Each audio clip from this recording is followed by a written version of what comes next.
So let's start with who are you? We're from One Of, and I'm Wes. I play guitar. I'm Brian. I play bass and do vocals. I'm Nico, playing guitar on this tour. Corey and play drums. You're gonna have to speak up. You're so soft-spoken. Okay, so maybe chronologically, how did you meet? How did everyone join the band? Me and Brian started playing music together about 8 years ago. This is like, I think, our third band that we've been in together. And, Corey was in one of Brian's old bands, and we knew that we liked his drumming, so we asked him to play with us. Before that, we had a different drummer, and a different guitarist as well. Yeah, we started 5 years ago, and so we started playing with our old drummer and our old guitarist back then. So we got Corey about almost 2 years ago, a year and a half ago, and we got Nico about 3 weeks ago. The newbie. Yeah, he has 3 more shows with us. Let him out. I did my time. I did my time. And I'm done. All right, so next one is, well, why don't you talk about Smoke? What do you want to know? Why is the album called Smoke? Well, I know why I recommended we call it Smoke. This has to do with like destruction, I guess. That's not what I was gonna say. So we used to play a lot of shows at this pizza place, and we had this friend, his name's Chris Pantera, because he loves Pantera, or Pantera Chris, whichever way you want to call it. And one time at a show, he brought this, like, we had our merch for sale, and he wrote under all the prices for merch, Smoke Riffs. And when we decided to call it Smoke, I was the only member of the band that didn't smoke, and I was the one that wanted to call it Smoke because of that silly sign. I mean, we like the tone of it too. I think that was more than anything. We just like the like short. feeling. It's very simple, but it's weird. It conveys a very, I don't easy know, to remember.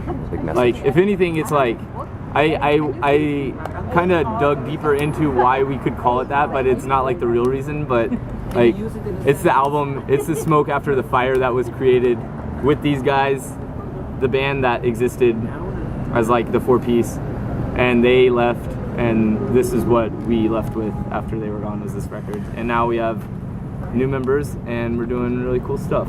Awesome. All right, so why don't you describe well, do you want to talk about Smoke or newer music? We can talk about either. Okay, well, maybe describe Smoke's sound.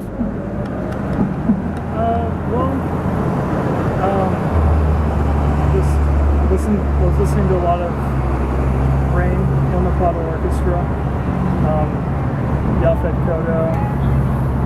Older stuff. Yeah. That's really our biggest influences, is late 90s, early 2000s. Well, you and Adam also really are big fans of like At the Drive-In. And like Hot Cross and stuff. Hot Cross. We stopped. We're going a different. We used to sound a lot more like that. I think Smoke is just a lot more of a hardcore album compared to the first release that we had. Mm-hmm. Sometimes people used to describe us as like Van Halen screamo. I'm not a fan of that. Because our old guitarist is like really into like showy hair metal style guitar playing. So, I mean, I'd say even bands like Thin Lizzy probably influenced his guitar playing. I've always been a fan of like 90s emo type stuff, like Still Life, like Policy of 3. I don't know how much of that comes out in my bass playing, but vocally I've always liked Yaphet Kotto a lot. Okay, what about lyrics? We took turns on that album writing lyrics, so every single song is it's either me or Brian or the old guitar player that used to be wrote the lyrics. So it's just whatever I guess we were thinking about at the time when it was our turn to write the lyrics. A lot of it for me is about I had my father pass away, and a lot of the lyrical content for me, it had to do with that. I'd say the majority of it, actually. The lyrics I wrote. The lyrics I wrote for Smoke. One of the songs is just like about getting older and like playing punk and not being able to identify with some of the younger kids and like what they're into. Not just that, but just like feeling kind of like an outcast in general.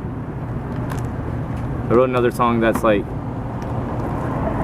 about questioning religion or political ideals, whether it be like Christianity or like anarchism or republicanism. I don't know, just like socialism, whatever it might be. This song is basically about Star Warsism. this Democracyism. is like basically that song's just like saying that none of that stuff's gonna save you. You need to like You have to be a true you nihilist. need to question You have to be just question give up. everything. What's I think we're nihilists. nihilist, man? We believe in nothing. So I don't know, everything from that record, besides what he wrote, is like mainly about social or political like themes. What about the artwork? Does that tie in? I don't know if it ties in necessarily. If anything, it would tie into the song that's like asking questions about religion and just like ideals like that. The artwork's supposed to portray like polygamous cult and creepy Appalachian stuff. I don't know. It's got a very 60s or 70s feel to it just by looking at it. all right. I feel like I'm watching a horror movie just by looking at that picture, but in a Yeah, good way.